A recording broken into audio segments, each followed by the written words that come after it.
Welcome to Conversations with Dr. Skip Mason, pastor, preacher, historian, author, teacher, librarian, archivist, world traveler, collector, family historian, avid reader, and creator of the popular Vanishing Black Atlanta Facebook page. But a lot of folks who love history.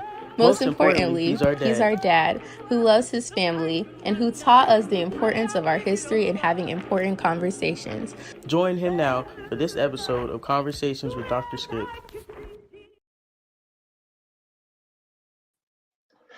Well, good Sunday afternoon, brothers and sisters across our beloved Zion. I am so delighted to welcome you to another Sunday afternoon Facebook Live conversation as we are marching to our 150th anniversary. In fact, we are probably less than 9 days away from the celebration, and repeat after me, the sesquicentennial celebration of the Christian Methodist Episcopal Church. And certainly no celebration of our beloved church would be complete without a conversation with members of one of the great institutions in this country and one of the premier institutions in our church, Miles College. And so I'm delighted today that very shortly I'm going to bring up members of the Miles College family for the next hour or so that you can learn about the greatness of this school, and hopefully others will be inspired to continue to share in it. Let me greet our senior bishop, Lawrence Reddick, and his wife, Mrs. Wendy Jones Reddick.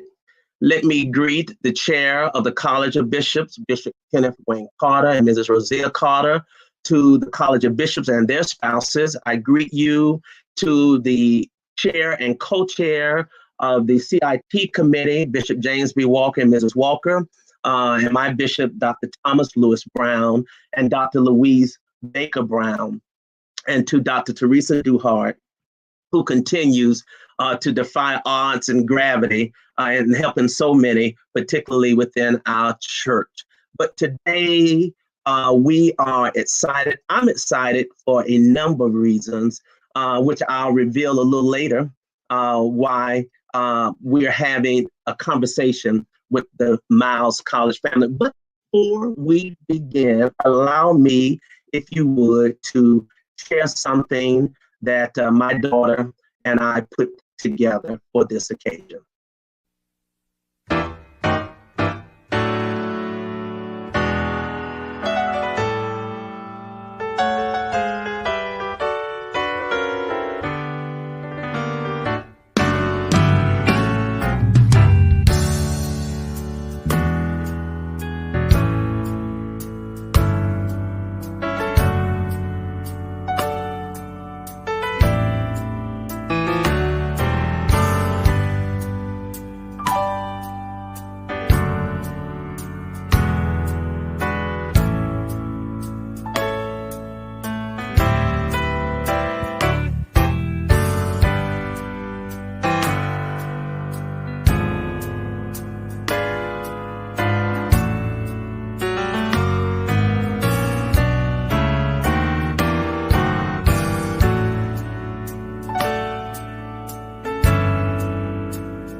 I don't know about you, but I'm going to go back to college.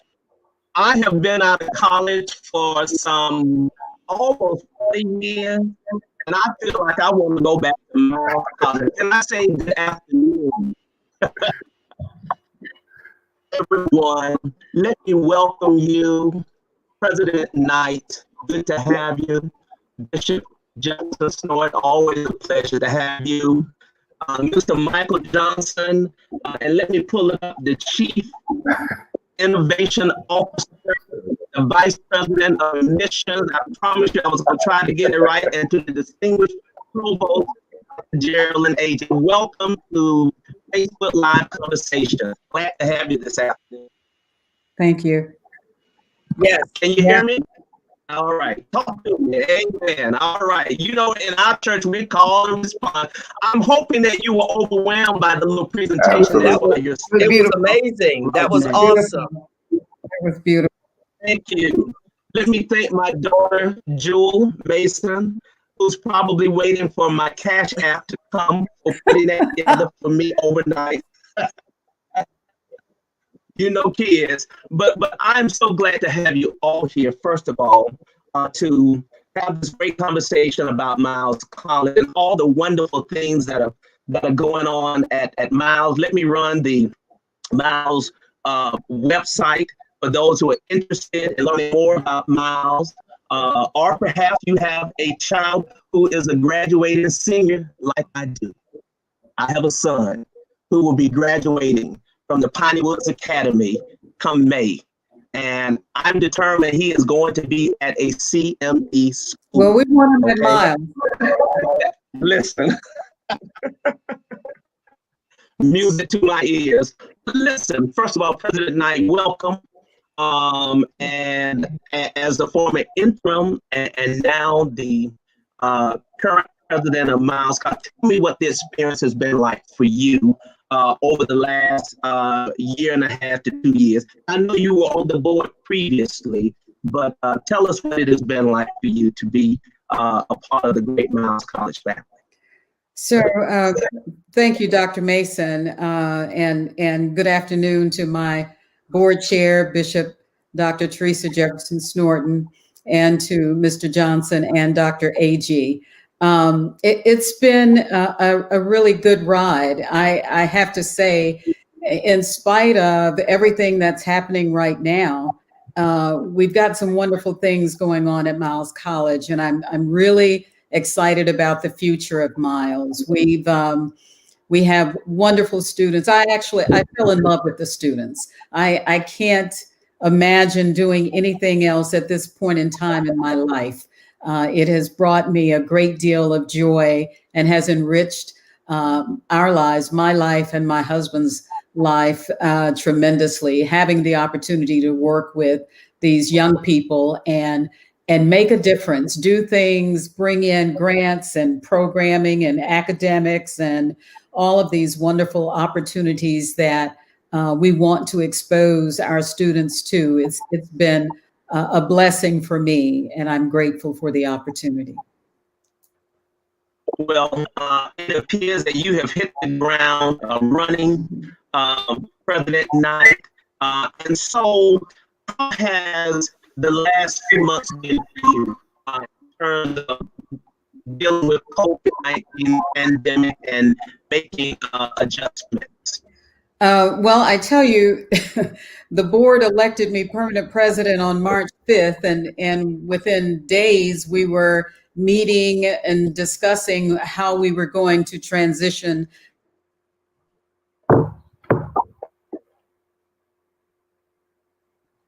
Just a second, President Knight, just a second, let me, there you go, okay. You good? Yes, we're good. I'm sorry. Okay. Can you hear me?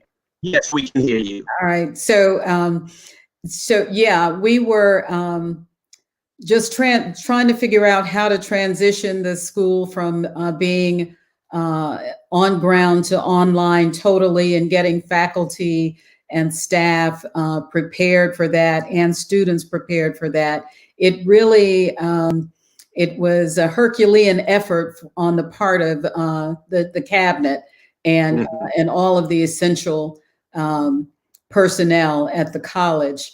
It's been interesting. It's been challenging, but what I can tell you is that we have been relentless in our pursuit to ensure the safety and health and well-being of our faculty, staff, and students since we have been back on the campus since March. I'm sorry, since August, actually.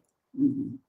Thank you. And we may be having a little Wi-Fi connectivity. If you can't hear me, let me know. Okay. You know how it is with the internet. It depends so much upon it.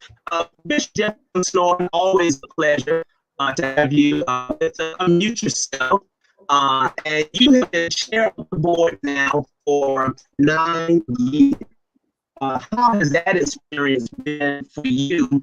And tell us about Miles College, the new president, and all the wonderful things from your perspective as chair in terms of the great things that have happened. Right. Thank you again, Dr. Mason, for highlighting so many significant and historical dimensions of our church. And I'm particularly excited about this program and highlighting Miles College. For me, it's been just an absolute delight to serve as the chair of the Board of Trustees of Miles. As many of you may know, I came to the 5th Episcopal District as bishop due to the untimely death of Bishop Lockett. And shortly after, I realized that being a part of Miles College would be a part of my experience in the 5th Episcopal District. And that was something that had not dawned on me. And in a moment, I said, oh my goodness, a college. But once I attended the very first board meeting, and at that board meeting was elected chair, it has been just the most gratifying experience. I really love education. I often say I chose to follow the money when I got scholarships to other institutions. So I missed the HBCU experience, but serving as chair and having the opportunity to interface with the Miles community has given me my HBCU experience. So I am indeed a Milean through and through. A Milean. Yes, I've heard that term from many of my Miles College friends. Mm-hmm. So just what is a Milean? Anybody can answer that. What is a Milean?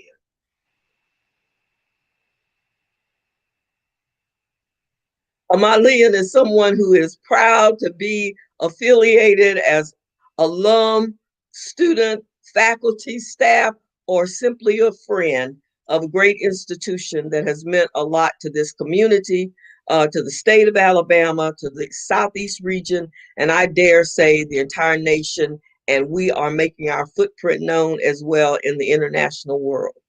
Yes, indeed, indeed. Before we get to Mr. Johnson and Dr. Agee, Dr. Knight, I want to share something that I came across that I want to share with the CME Church family. And I think this may have been recorded right after you arrived at Miles. Let me play this.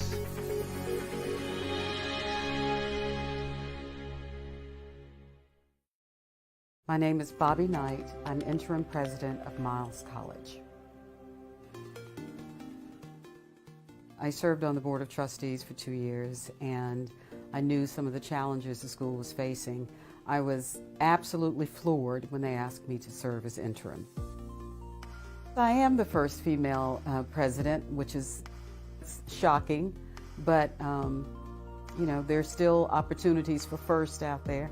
My husband and I talked about it, but I also reached out to General Charles Krulak, who came out of a military background and to serve as president of Birmingham Southern College. And he gave me some really good advice. Basically said, you know, it's all about the students. And when you can give back and you can help and you see that you're able to make an impact for the students, then it makes it all worth it. And he was actually right. It is worth it.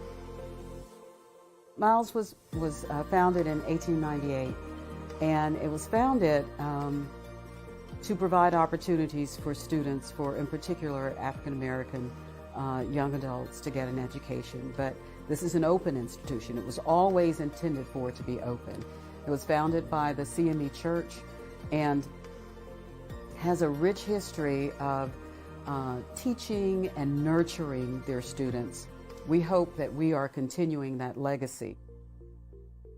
The enrollment is down across the country for HBCUs. We know that. And so one of the things we're doing is we're not just recruiting African American students, we're recruiting all students. Any and all students are welcome to come. We traditionally hover around 1,500 to 1,600 students at Miles. I've asked my cabinet to look at 2,000 students in the fall of 2020 and let that be our sweet spot. Charles is a good friend, and he wanted to do something to help us at Miles College. Even though he did not attend one, he understands how vitally important HBCUs have been in this country. And that gift is the largest single gift in the history of Miles College. If Charles had that much faith in us, we want others to say, you know what, I need to get on the bandwagon. Something good and exciting is happening at Miles College. I hope this college looks like a very vibrant part of the city of Fairfield, and that it becomes the driver for economic development, the engine for economic development in the city of Fairfield. I think we have the opportunity to make a huge difference in this region. That's what I see. Wow. Wonderful, wonderful. So you came from the corporate background, is that correct? Yes, it is. I did. And so how was that transition for you, coming from corporate to an academic institution? It's totally different. It's very different. And so we've been trying to implement some of the business practices that we learned and utilized in the corporate world at the school. And basically, I like to focus on the numbers, and everybody knows that. They hear me say this all the time, that the numbers don't lie. So the metrics are very important to me. And that's sort of what I brought from the business world, is that focus. Also, because I did have a background in public relations, I tell everybody we're going to treat Miles College as if we're a candidate running for political office, which means we're going to be relentless about telling our story, putting our story out there, being in front of people, letting people know all of the great, wonderful things that are going on. So those are, and then my relationships, the relationships that I've had in the business world, I am leaning on those relationships and also doing friend raising to create more relationships with people that had not had a relationship with Miles College in the past. We're reaching out and making new friends for the school. Wonderful, wonderful. Well, let's spend a little time with the Provost, Dr. Agee. Tell us about the academic programs at Miles College, and what do you all offer to the students who decide to enroll and matriculate at Miles? And welcome, glad to have you.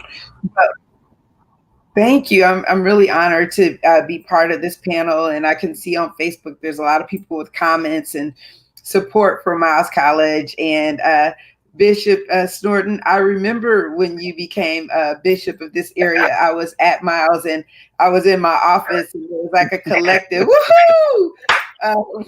When you were named, it was very inspirational. And to get to work with Bishop Snorton and get to work with President Knight as the provost in such a time as this is an honor for me. So I'm so glad to be part of the team. President Knight talked about, What happened? You're okay. You're still on. You're good. My whole screen it went black. Okay, but we can see you and hear you. I'm glad I just said, "Oh my goodness," or "Oh my God," and say anything else. And instantly, God restored it. That's what we have. And He did. He answered my prayers. So President Knight talked about something good and exciting is happening at Miles College. And so when I came on board, the president actually recruited me to be part of the team. And that's another one of my great honors. And I came from, again, I have an academic background, had worked in academic for a couple of decades and at Miles College. And I had been working in the mayor's office in the city of Birmingham. The president brought me over. And so I'm grateful for those opportunities. And I had a little green book and I was writing down all the things that I wish I'd done. And I was having coffee with the president and I wanted to go over these ideas and inspirations with her one by one. And she said simply this: whatever you're trying to do it for Miles. And I said, I got it. And so right away, the first meeting that I came to in her office and the cabinet was looking at how we can restore Williams Hall. Many of the Myoleans that are on this call know Williams Hall very well. It was a dorm. It was several different offices for very important things that happened on campus. And it's also part of the National Historic Registry. So our very first meeting that she called me to was to look at how we can help to preserve Williams Hall. And so I came on in October. We wrote a grant in December, and we found out in 2020, very shortly after COVID came, that we were awarded $500,000 by the National Park Service for the restoration of Williams Hall. So we're so happy about that legacy. Yes.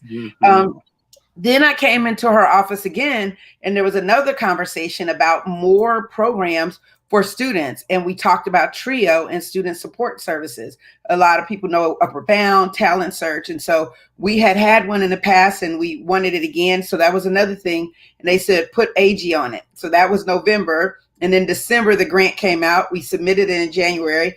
And I think it was June of this year, we found out we were awarded $2.1 million for a 5-year grant to be able to provide student supportive services to first generation students, low income students, and students with disabilities, so that we can help them get to and through college.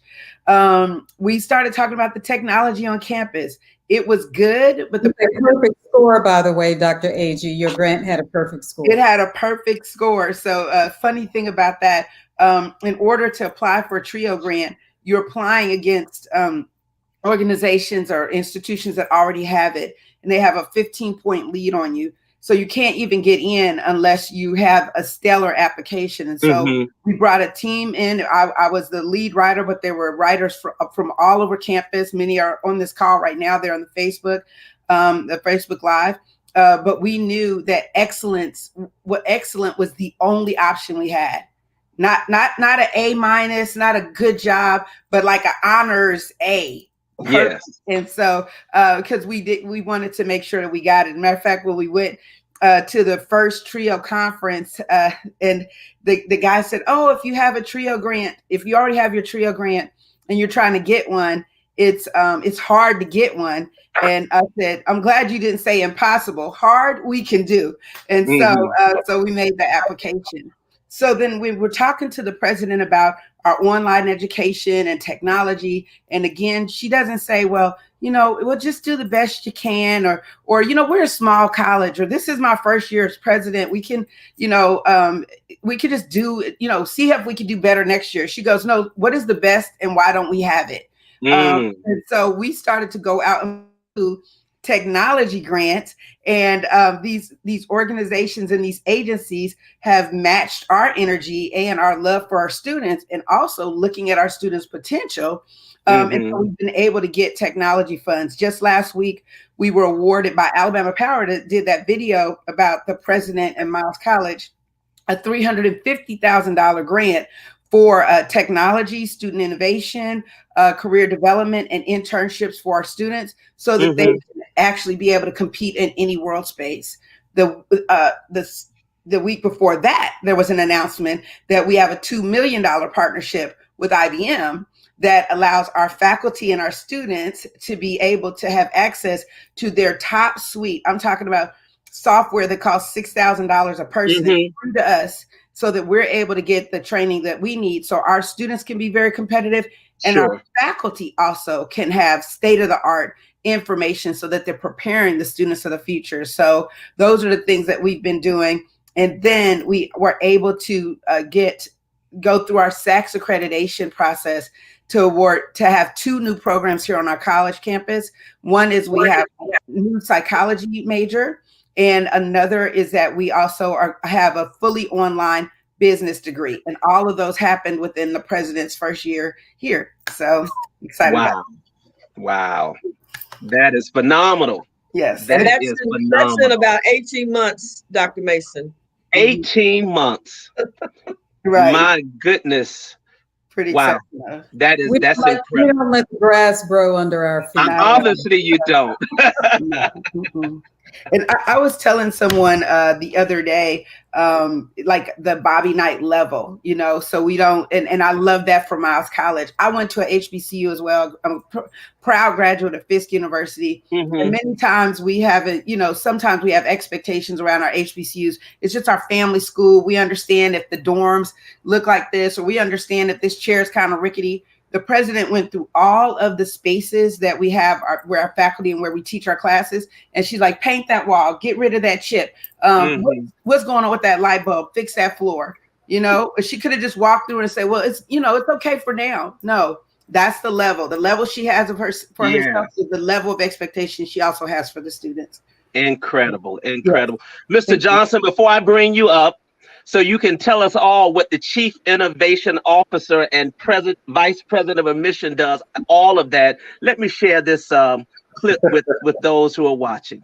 This is a beautiful campus, as everybody can see, but we just love being here. It's just being with our friends, being with a lot of people like myself. I call everybody my family. So it's really a family unit.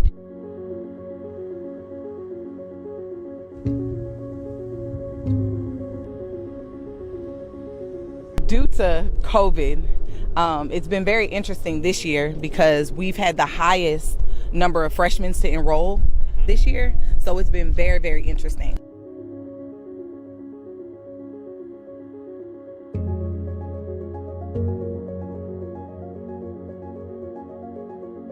Did a lot of really creative things to be able to attract a different population of students. One of the first things that we did was we took a deep dive into our academic offerings and did some research on some trends and understood the new academic programs that we needed to be able to diversify our academic programs. Then after that, shortly, we did a review of our academic scholarships, and we found out that we needed to not only raise more money from President Knight's lens, but also be able to offer different scholarships to be able to attract different types of students. And so we did both of those things simultaneously. And I think a lot of the results that you see now is as a result of a lot of that work on the back end. Where are you all seeing students come from? Absolutely. So one of the things that we were really, really excited about is the increase in the amount of students coming from Birmingham. That was extremely exciting and really good news for us. And also from the state of Alabama, 62% of our students come from the state of Alabama. And we're hopeful to continue to see that number increase. Do you find it to be impressive that you all were able to, meet your goal amid COVID-19? Yeah, no, that's what happens when you have effective leadership. President Knight did a really good job, last year. Around this time, she was just stepping into the role as president, and she set insane expectations for us. But also what she challenged us to do is to look at our processes and to be able to find opportunities to provide a more efficient and effective way to recruit, retain, and soon graduate our students. There might be... Mr. Johnson, welcome. And tell us about those insane expectations, quote unquote. That's right. Thank you for having us, Dr. Mason, and Dr. Agee did a phenomenal job at setting the stage and talking a little bit about the transition.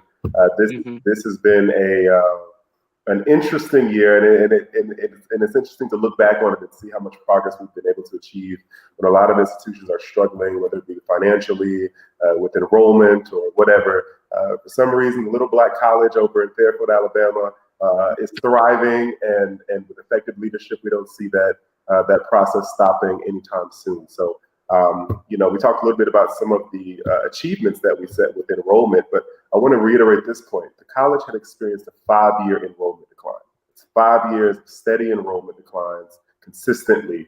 And so to be able to walk out of this year in the middle of a pandemic, where most colleges are struggling with enrollment, to say that not only did we see a modest enrollment increase, we saw a 40% increase in new students. I think that's exciting, and it's a testament to the leadership all the way up from the chair to the president on down. We're following the vision set forth by our leadership team, and we're excited to continue to see where that goes.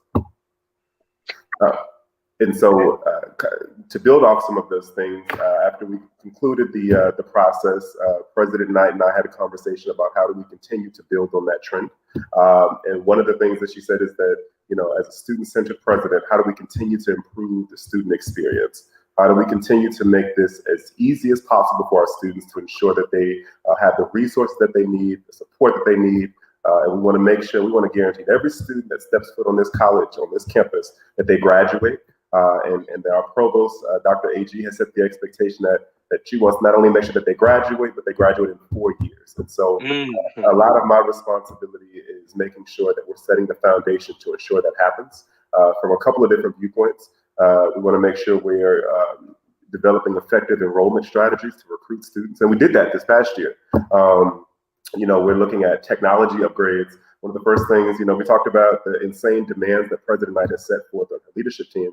But the other side of that is she's going to make sure that you have the resource that you need to be successful. And so we understood that we needed to improve our recruitment and admissions process. So we upgraded our technology to make that process more seamless. We adjusted our scholarship offerings at her direction to make sure that not only were they more appetizing for prospective students, but they're competitive, right? And that they're going to help ease the financial burden for prospective students. And so we did that. But also, the thing that I think is interesting is, when we talked earlier about enhancing the brand of the college, you've seen the brand of the college tremendously, not just in our local community, but nationally. And so all the great things that has been happening, President Knight's directive is that we need to communicate with our students and our constituents like we're running a political campaign. And we have followed suit on that end when we're talking about recruiting students. We're communicating with our students 3, 4, 5 times a week, and sometimes more. And the goal there is to make sure that our students are kept in the loop. Their families are kept in the loop. And on top of that, they're receiving the support that they need on a continuous basis from any member of the leadership team or the campus community, which is where we are. The final stage of that is, again, the improved student experience. And so, a few weeks ago, President Knight announced a steering committee that focuses on creating or improving the student enrollment experience, improving financial services, improving the enrollment process, recruitment. And so that's most of my job, right? Figuring out ways to engage students and ensure their success while they're here at Miles College. Fantastic, fantastic. Bishop Jefferson-Snorton, tell us about the church's historic role in education, the continuity. One of the things that I included in the presentation, in addition to the presidents of the college, but the bishops who have served, many as chair of the board, and the mantle was passed to you. Talk about the CME Church's historic role in education, if you would, and place Miles in perspective. Thank you. That's a great place that we all need to really appreciate the deep history. Our church is celebrating its 150th year. We were founded in 1870. And at one of the general conferences soon after 1870, I believe it was maybe around 1878, one of the key points of that conference was establishing a school and establishing multiple schools, as a matter of fact. Bishop Lucius Hosley was very busy in Georgia getting Payne College started. Yes. And meanwhile, in Alabama, a group of CMEs started having school in Thomasville, Alabama. That's maybe 90 miles or so outside of Birmingham. And that historic church, the Williams Memorial CME Church, is the historic site. But they eventually moved the very small school to Birmingham, which was beginning to become a major city. They found property outside the city in a community called Docena.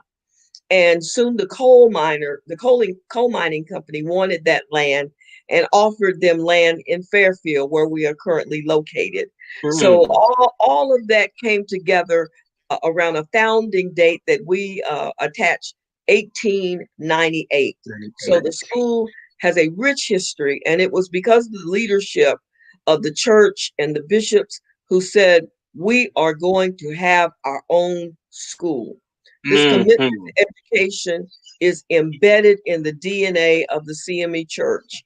And Miles College, I think, has been a tremendous beneficiary of the church's commitment to education. Here in the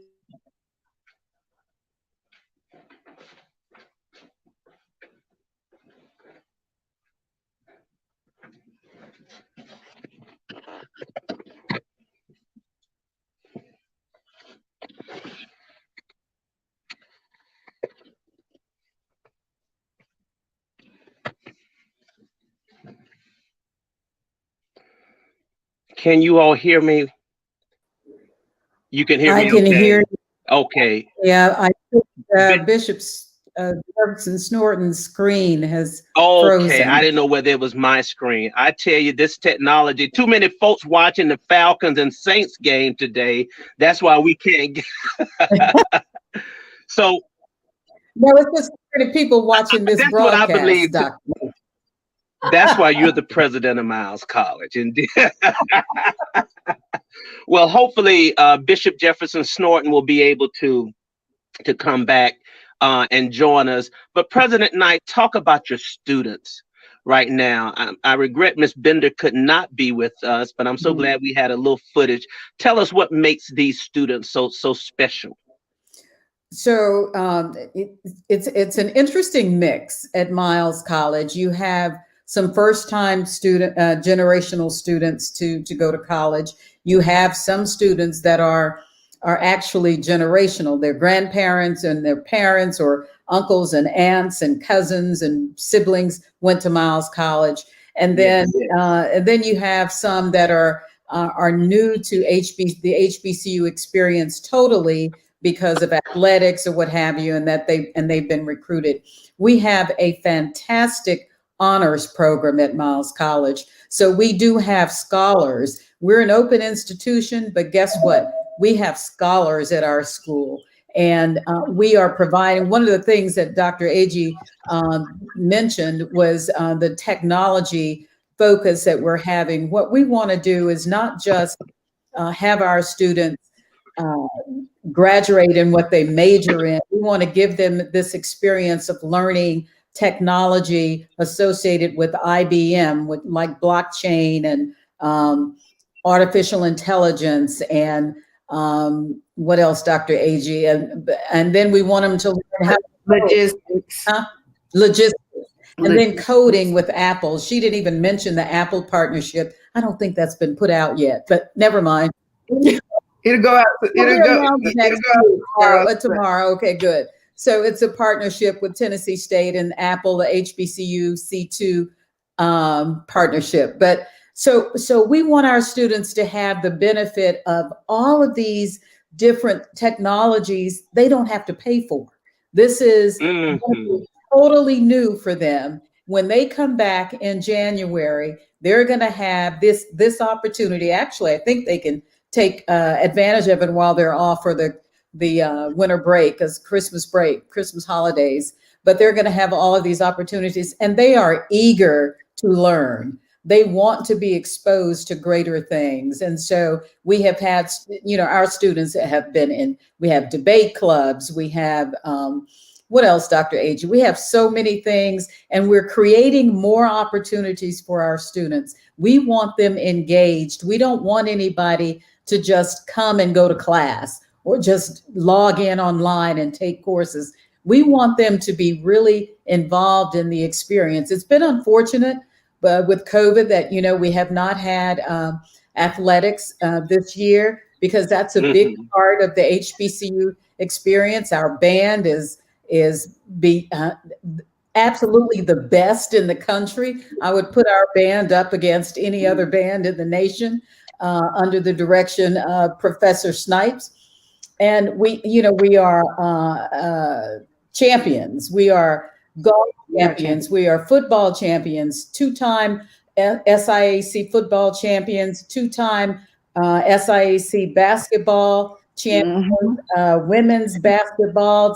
We're just champions all around. So our students love being the best.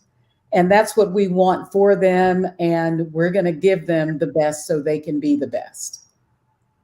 That's amazing. That is absolutely amazing. Bishop Jefferson-Snorton, you were cut off due to technical difficulty, but we certainly want you to finish. You were talking about the amazing relationship between the CME Church and its educational mission.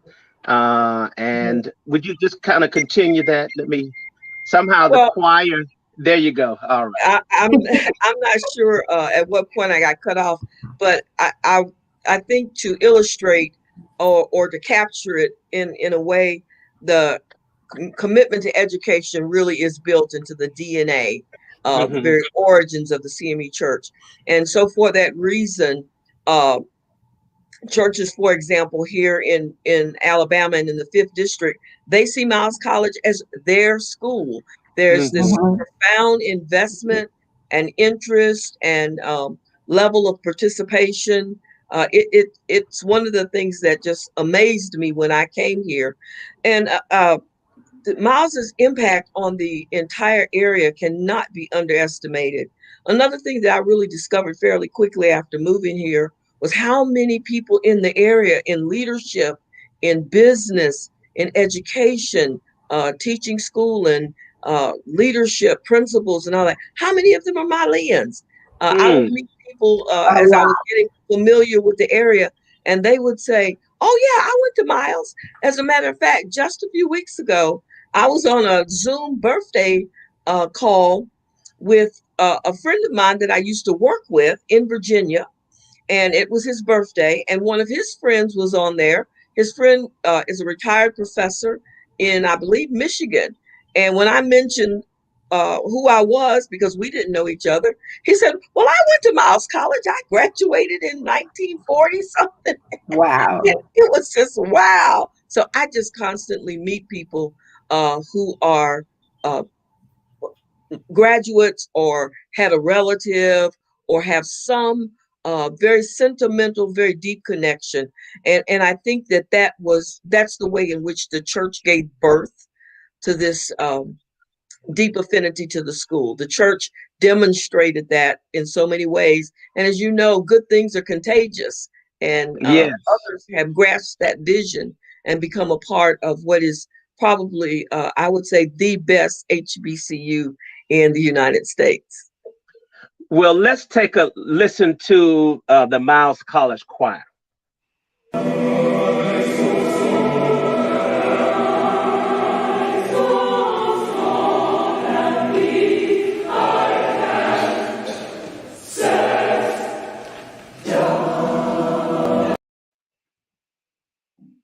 Choir.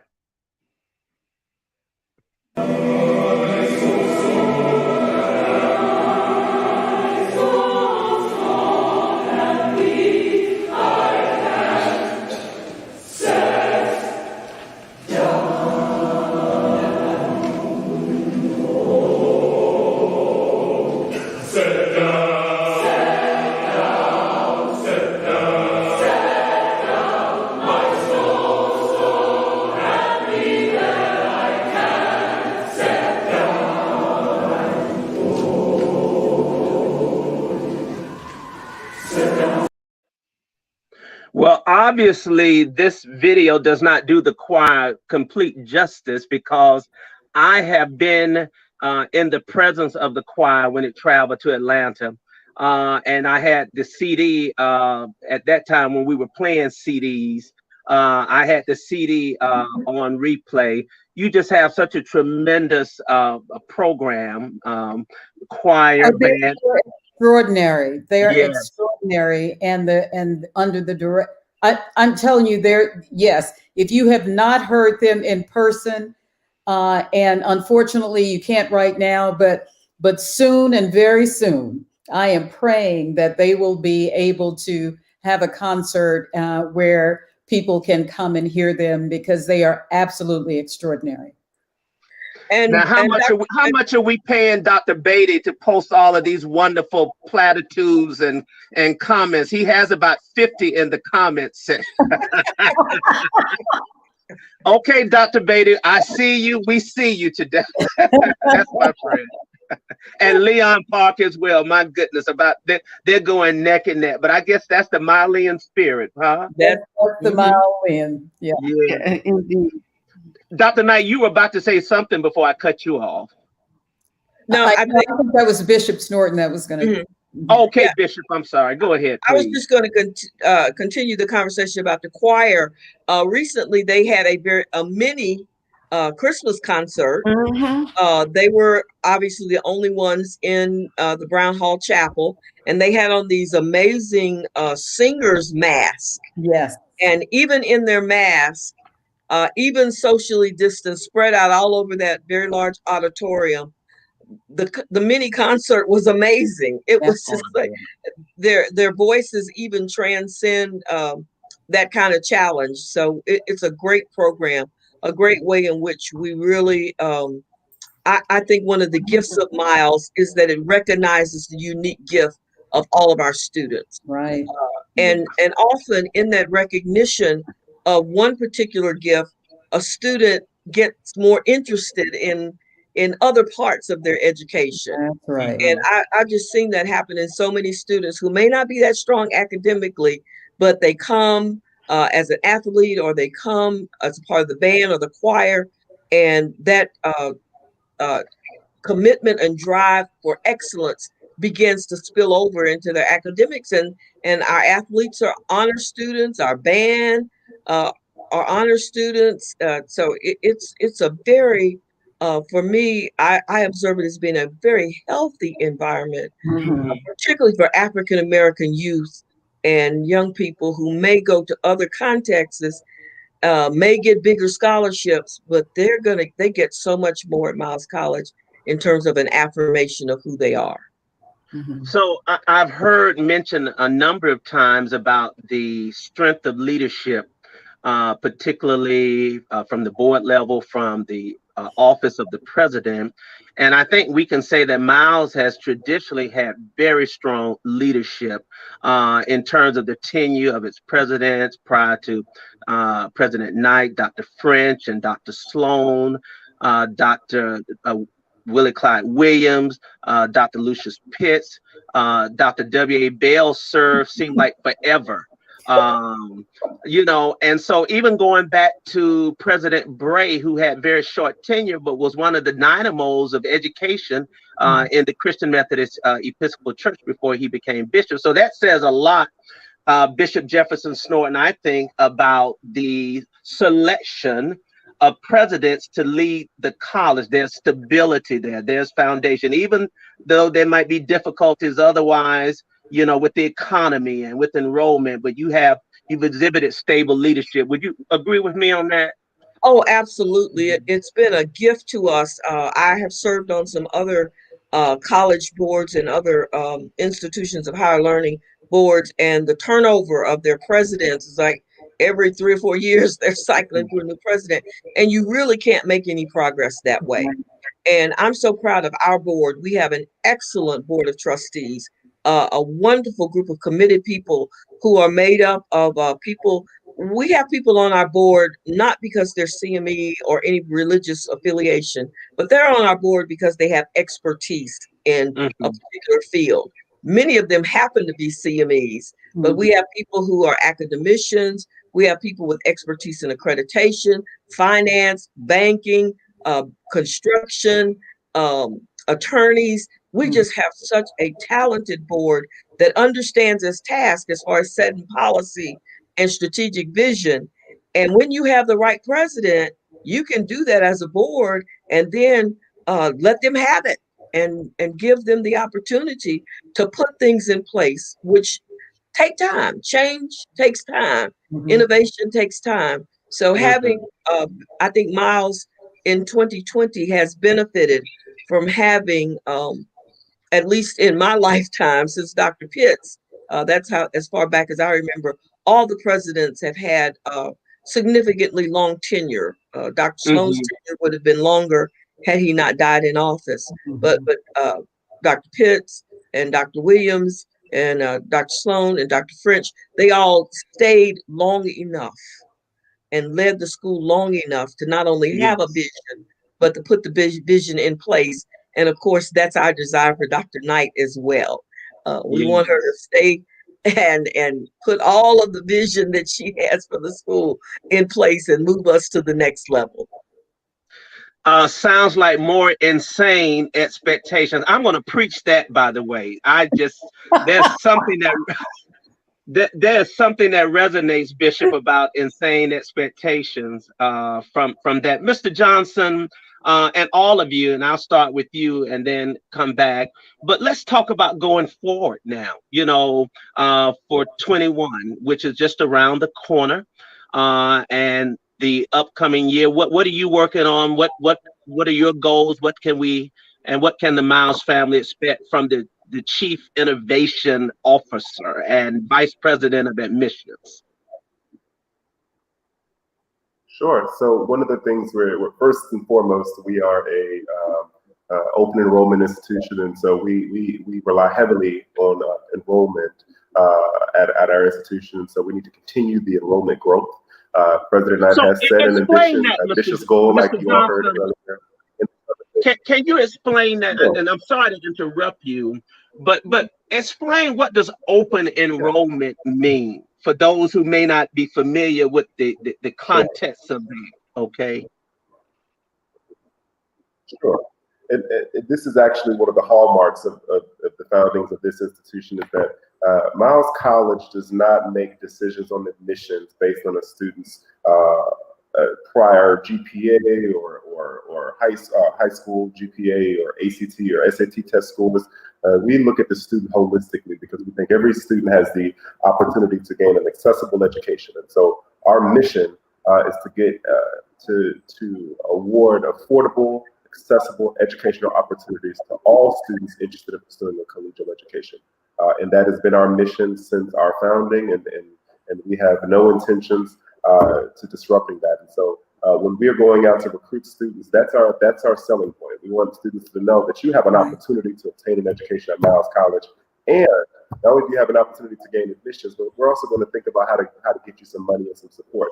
Because what we do know is that 73% of our students that come to Miles College are Pell Grant eligible. And what that means is that they come from low-income backgrounds. And so it's important to us that those students get the support that they need when they come to college, whether it be financially, academically, socially, spiritually. And so our entire ethos as a college is designed to be able to uplift those experiences for our students. I know that was an elongated way to answer your question, Dr. Mason, but that's okay. That's what I'm working on. So that's great. So if a student is interested in applying to Miles, walk us through the step for those who are watching and listening. Sure. So first I want to start before I go there. This is important. This year, we understand the stress of COVID and all these other items. So we have removed the SAT and ACT requirements for scholarships, which means all students that submitted admissions applications to Miles College will be automatically eligible for academic scholarships. The only thing that we're asking them to do is apply at myexperience.miles.edu, or we can go to miles.edu and click on apply today, and that will direct you to the link to the admissions application. The only thing you have to do after you complete that application is upload your transcripts, and you will receive two things. You will receive, after you complete the application, you will receive your admissions letter, and if you qualify, there is no separate scholarship application. Once you complete the admissions application, that we will automatically look at your application to determine your eligibility for scholarships, which is different. Most institutions require you to do a separate scholarship application. Miles College has removed those barriers, and our goal is to make it as easy as possible for you to secure a collegial experience. Wonderful. Dr. Agee, tell us what's on the slate for Miles from your perspective as the provost, and the Vice President of Academic Affairs for 2021? Well, what's on the slate for 2021 for academic affairs is more student engagement, more student connecting. We are a college that is just the right size, that we can get to know each of our students and support them, not only in their academic goals, but their career goals and their personal goals. The president didn't mention, and the bishop, but this needs to be said, when COVID hit, our students had a myriad of problems that affected them, not just academically. Some had trouble going home. Michael Johnson's office was putting gas in people's cars, making sure that they could fly home. The president personally was taking care of students or supporting them. And we had so much support to help our students along the way. And we all are still having the effects of COVID that's have an impact on us, not just academically, but emotionally. We've had young people who've lost both sets of parents or grandparents, or, we all know the devastation that COVID has caused. Miles College has not shied away from that at any point, and we're to continue to provide support for our students. So student engagement is a big part of what we're going to be doing going forward. One of our freshmen was just there on the screen, Chantel Jennings. She is, I won't say her GPA, but imagine it's the highest that you could go. And she's one of our freshman students here in the class and very active. There was a mom on the line, LaShonda Booker. She said her son's coming from, I want to say, a community college in Mississippi. We can't wait to see you. We can't wait to have you. We're creating a Mothers of Miles College Club. And we would, I tell the students all the time, tell your mama, hey. Tell your daddy, hey. We want you to come on. We're so excited about that. We are working on our things like our grading policy, the different classes that we offer. Do we need to do 10 assignments or 5 projects? What is it that gets at the competencies, but helps our students to feel more comfortable about their educational environment and allows them to excel, right? We want the curriculum and the topic to be difficult, but we don't want the delivery to be a hassle. So we're working with our students on their excellence and meeting them where they are. And I want to underscore probably a million things I'm not thinking of academic affairs, but one of the most important things that anybody who's on this call hears is what Michael Johnson just said about not having that ACT requirement. That means not just that you're eligible for any scholarship, you're also eligible for a presidential scholarship. That is on the table. And so for anybody in the sound of my voice or anyone who has a young person that's thinking about going to college or transferring to college, even this spring, this is the time to do it. You talk about generational wealth. You talk about reduction of debt. You talk about looking at how responsible we can be in education and making sure that our students can afford going to college. What he just said there is a game changer, and people need to be involved with that. It's so get that message out. And so that would be my report is academic affairs. We're doing great things for the students, but we want you to come in the door so we can take care of you. Awesome. Let me add one thing too, since Dr. Agee and Mr. Johnson talked about scholarships.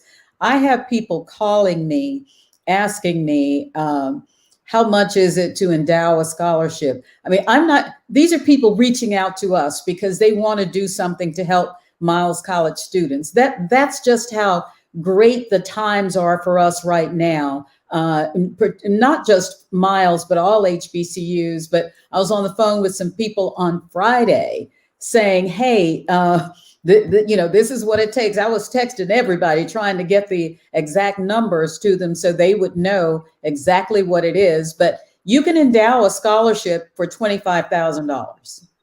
And I know a lot of y'all have it. So I'm just saying. That's all I wanted to say about that.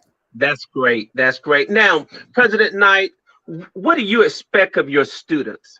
And the reason I asked this question, because I'm a graduate of Morris Brown College, and back in the day, Morris Brown was open admissions, and it allowed students, to come who may have had some challenging high school experiences and may not have done very well academically, but there was a standard that was set high.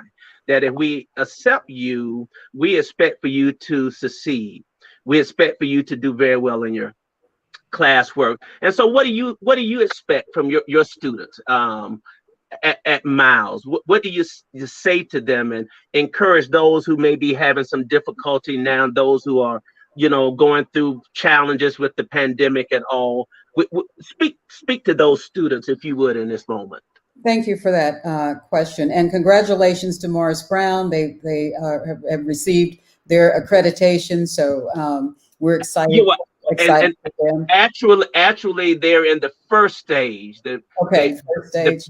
They got excited. The application has been accepted by TRACS. Okay, well, that's so it now moves them to candidacy, but we're on our way. That's all. Yeah, on our way. So what I want for students, and this is anything you're engaged in life, you got to be all in. You can't be halfway. Right. And, one of the reasons I really had to think and pray over accepting the position of interim president at Miles is because I knew that it was going to require me to be all in. And I don't know how to be any other way. And that's what I want for any of our students, is to understand that to be successful in anything you do, whether it's academics, athletics, whatever it is, you've got to be all in. You've got to be there. You've got to be focused and be in them. Take advantage of this opportunity. You won't get it again. Not like this. And where this Miles is a village. We are here to nurture and support our students, and this is, at this point in time in their lives, all they have to do is be in the moment, be engaged, be there, and give it everything you've got, and it's going to pay off tremendous dividends for you in the future. Indeed. Bishop Jefferson-Snorton, would you briefly just talk about the beauty of Miles campus? So much of the new additions happened and occurred under your dynamic leadership.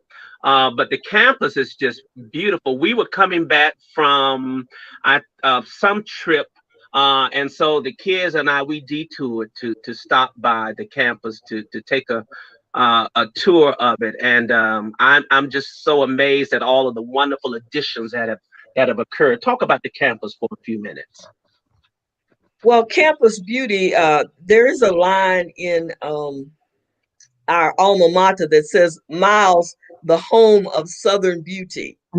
And we often say, "Welcome to the beautiful campus of Miles College," because we have been intentional in creating a space that promotes and encourages learning, as well as encourages students to live into the ideas of culture, class, and civility. That's something that Dr. George French started.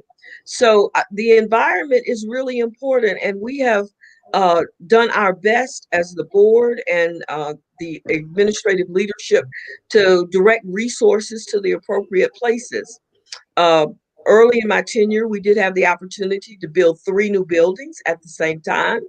Our student center was woefully inadequate. We had outgrown the Norton Center, and so we built the George T. French Student Activity Center that not only has a cafeteria, but it has a theater, a faculty dining room, offices for student council, game room, study room, meeting rooms. It's a wonderful, beautiful, beautiful facility. Some of the images you're showing are of the French Center. We also had a need for dorm space. We had gotten to a point where we were having to put sometimes 3 people in a room that was designed for 2.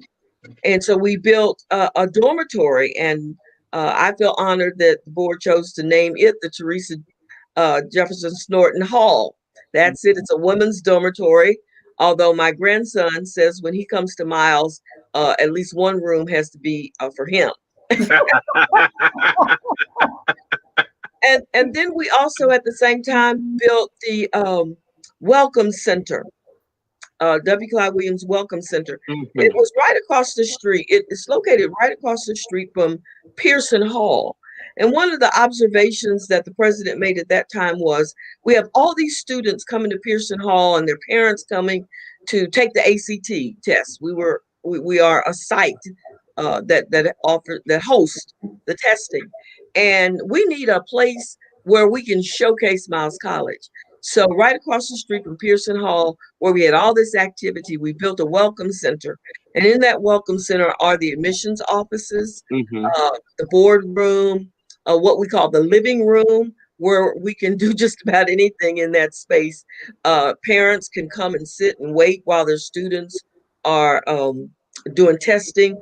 We have some videos playing. We have a legacy room in that building that tells some of the Miles College history. So these three additions to our campus, along with a really intentional approach of beautification and upgrading of each and every building, has continued. And it's something that the board takes very seriously. We have a building and grounds committee that's quite active. The chair, I think, comes on campus quarterly just to check to make sure there's nothing that we need to make sure we get it in the budget. So one of the things we're working on right now, campus safety is a big concern. Sure. Miles was at one point a campus you could almost just drive through, whether you had business on campus or not. And we are working on continuing to upgrade. Most of the campus is now fenced in. Many of the areas that used to be driveways are now pedestrian walkways, because and entry points to campus are manned by security. So we take that very seriously. So part of what we continue to do is look at ways that we can make sure that when our students are on campus, they are not only in a fun and exciting and innovating environment, but also a safe environment. That is fantastic. So I guess it was last year, maybe, you had a young lady who is now the Vice President-elect of the United States of America. And I've taken a lot of pictures with a whole lot of folks, but I have not met or taken a picture with the Vice President-elect of the United States. Tell us about this tremendous moment in having Vice President-elect Kamala Harris on your campus, President Knight, and then Bishop Jefferson-Snorton. So this was actually, it was this year. It was in March for Women's History Month, and Senator Doug Jones coordinated an effort with us to bring what do we call her right now? Vice President-elect. Vice President-elect, yes. But to visit the campus, and I was fortunate to have the opportunity to interview her along with Lucille Jones, the wife of Doug Jones. And actually, one of the first things I asked her was, let's address the elephant in the room. Are you going to be the next vice president of the United States? And she cracked up. The whole place was applauded. Everybody, the place was full of AKAs because she's an AKA, as is the bishop. And of course, it was primarily women because it was for Women's History Month. She was absolutely delightful and incredible. She called out, so she saw some people in the audience that she went to school with at Howard and pledged with, and she was really excited, I think, to be there. It was right before we shut down for COVID. Oh, wow. So we were very fortunate to have her. One of the students asked me the other day, did I think we'd be able to get her back in 2021? I said, I don't Good think luck. so, but, I can do a lot of things, but that may be tough. But she's going to be in such demand and will have such a challenging role to play for our country. Let's ask the chief AKA of the CME Church, Bishop Jefferson-Snorton. I like that title, chief AKA. Yeah, I know you do. But what was that moment for you like? And especially now that she is the vice president-elect. Oh my goodness. It was an awesome moment. I had been following the primary, all the campaigning for the primary fairly closely, and was just in awe that this African-American woman who had been a senator and attorney general for her state, really had the audacity to run. And I was watching that. And so that day I was completely guessed. I had nothing to do with her coming. Dr. Knight told me it had all been arranged and I knew I was going to show up. But I can remember the moment when Dr. Knight and I welcomed her to the campus as she came through the door. And it was like meeting someone that you had known all your life but hadn't seen in a long time. That's right. Down to earth, engaging, intelligence. Her intelligence is amazing, but not in an arrogant way, in a really, really relatable way. I think our country does not know the blessing it has to have someone like Kamala Harris as our vice president. And I'm really looking forward to seeing how she and Vice President and President-elect Biden might lead us. And I don't say that just because she is an AKA, but I do say it because she is an African-American woman, a woman of color, a woman who is a product of an HBCU, who has basically gone to the mat for the things that she has, the things that she believed in. And what a tremendous role model we have. And so in that regard, it was like Miles had a great blessing day before the COVID-19 shutdown. Absolutely. What an honor to have her on the campus. So we're going to get ready to wrap up. I'd like for all of you to just sort of give me some closing thoughts and final words as it relates to Miles College. Mr. Johnson, we're going to start with you, and then Dr. Agee, Bishop Jefferson-Snorton, and then President Knight. We'll close with you. Just give us some final closing words about Miles College and any thoughts that may come to mind. Absolutely. So I'm going to put on my recruitment hat and make sure that I would be remiss if I didn't extend the opportunity to prospective students and or families who are thinking about sending their children to college, whether or attending college themselves. This is an exciting opportunity to secure an educational opportunity that is unlike any other out there right now. You're looking at a 21st century educational enterprise whose brand is growing nationally and globally. We have new academic programs coming on board, culture. We talked about our band. We talked about our choir. You're going to get an experience here at Miles College unlike any other, right? And I think that's our niche. That's what we do, and we do it well. And so if you are thinking about going back to school, if you're graduating high school or thinking about transferring institutions, take a second to look at Miles College, and I promise that you won't regret it. Thank you. Thank you very much, Mr. Johnson. Dr. Agee. Well, thank you so much for this opportunity, Dr. Mason, and I really appreciate being a part of this panel. And we've got a lot of people that are on the line and commenting, and there's a few things that I missed. Our Dean of General Education reminded me of something big that happened this semester, or so many big things. We were able to open, the president made sure that we had this for the students. I was mentioning about the issues and needs the students had, but forgot a big part. This semester, the Miles College Health Center opened. So we have our Center for Health and Wellness. We also have a counseling center that is fully utilized by students, and a health center where we also can participate in managing the health of our students. So that's why we were able to have our doors open during COVID, because we were putting in all the precautions and we were helping our students with their health the whole way through. So we had that.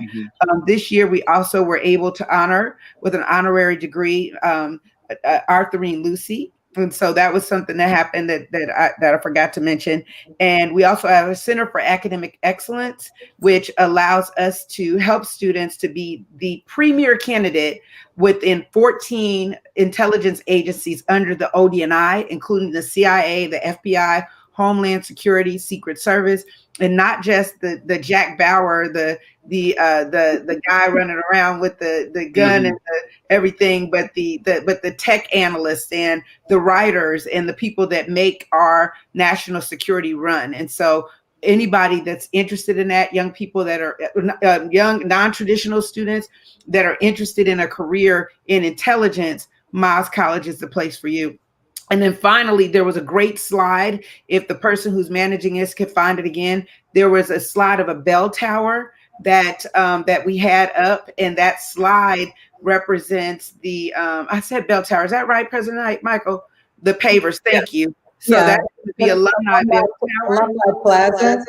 Mhm. Alumni Plaza. And so the Alumni Plaza, there's an opportunity, if you can see down there with the small bricks, to buy a paver and be part of Miles history forever and ever for yourself or in honor of your loved one, or to just participate in this great bell tower that's going up. And the pavers also can be found by going to www.miles.edu.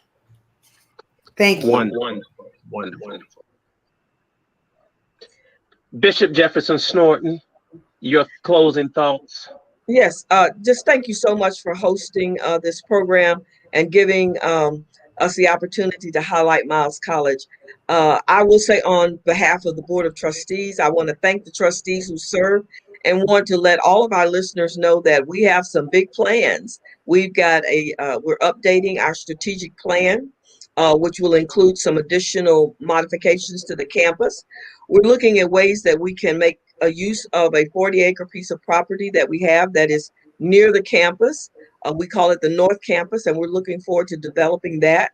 We're even talking about the next level for Miles College, which we hope at some point in time very soon might even be university status. So I would just say to everybody who's been interested in Miles or learning about Miles for the first time, we are doing big things and bold things because our mission is a bold mission and one that we will not compromise on.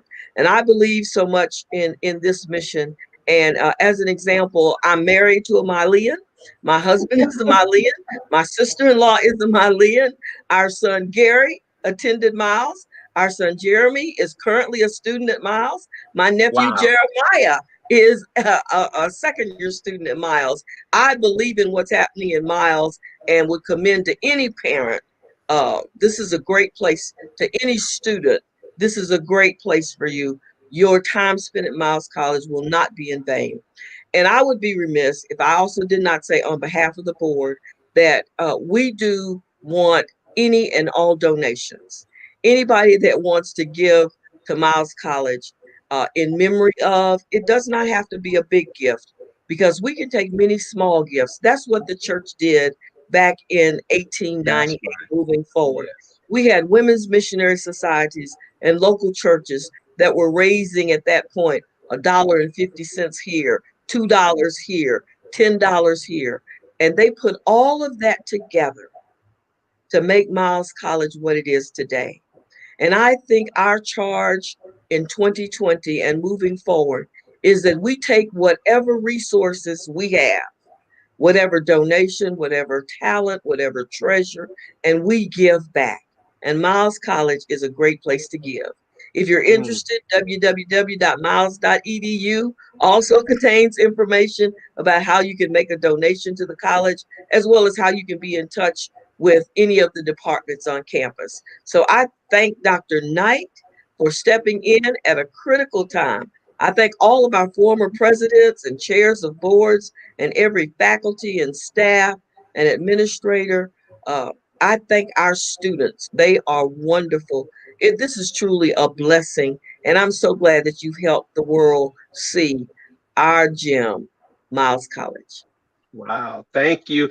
And now I know why Elder Lawrence Jefferson-Snorton was smiling so widely when he was standing with you and President Knight and Vice President-elect Kamala Harris and Senator Jones. That's great. I did not know of all of the Miles connections that you had in your own family, Bishop Jefferson-Snorton. President Knight, you get the final words as the fearless leader of Miles College. And so thank you, Dr. Mason. This has been a great conversation. I thank you so much for giving Miles this opportunity to showcase our school and our great campus. It is indeed a blessing. I'm going to have to reiterate something that that my board chair said, Bishop Snorton said, and that is gifts, big or small, it doesn't matter. We appreciate absolutely everything people do to help Miles College. We are a private institution. We are very grateful for the support we receive from the CME Church. And I had the opportunity to visit 2 churches last month. Yeah, last month in Memphis and in Jackson, Mississippi. And the church is just they're so welcoming, and we were able to actually recruit a student or maybe 2 in Memphis, and hopefully we'll get more. We want your students, we want your children, we want you. If you want to continue your education, if you didn't get that degree, we want you to come to Miles and get it. You can actually do it online if you want to, right, Dr. Agee? But we want you to come. So great things are happening. We're going to continue to have great things happen at Miles College. We just thank you so much for giving us this opportunity to share. Well, we thank you. Thank you all for sharing with us, and please give our regards to the entire Miles College family. And we honor the sacred memory of our first bishop, Bishop William H. Miles, for whom Miles is named for, and who really planted the seed, I think, as Bishop Jefferson-Snorton mentioned earlier, in the CME Church's commitment and quest to educate its members and its preachers. And I know that I'm certain that he would be very proud to know that a school that bears his name has become such a great institution, like all of our institutions in the CME Church. I got tickled. Bishop Jefferson-Snorton, Dr. Jeanette Balknight texted me. She said, now, Miles is not the only school that's interested in your son. So I'm going to tell my son that there are a couple of schools that might be fighting over him. He's going to get a chuckle out of that, believe me. Well, it's always good to have choices. It is good to have choices. Let him know that we spoke for him first. I will do that. I will do that. And what great choices. What a better way to end this wonderful conversation with these wonderful and important people who are part of the great Miles family than to end it with the Miles College alma mater played by the great Miles College band. And then after that, we will play the intro that I presented for those who may have missed it. President Knight, Dr. Agee, Bishop Jefferson-Snorton, thank you so much for being with me this afternoon. Next Sunday, we celebrate the 150th anniversary of our church. So there will not be a conversation, Facebook Live conversation with me. We have a 2-hour Facebook Live program that is being planned. And we want everybody to be a part of that, but I will pick up the following week. And so be encouraged, and may God continue to bless you. Now, hear the Miles College alma mater by the renowned Miles College Band.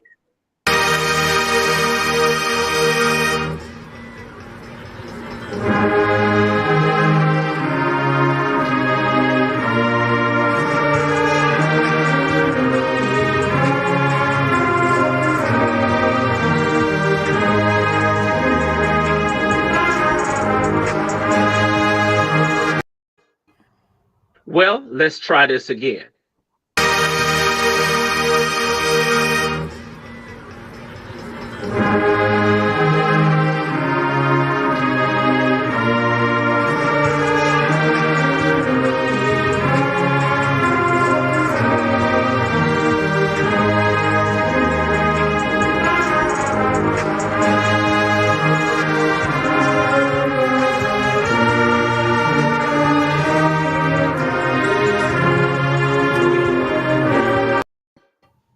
Well, we tried to play the Miles College alma mater, but it's just one of those days of technical difficulty. It happens sometimes. We could actually hear it. We could see it and hear it. Could you hear it all the way through? Yes. No, it didn't finish. No, it didn't finish, but it started. So. Oh, I'm sorry. I couldn't hear it on my. Let me just let it play. You all have a wonderful day. Let me play it again. you.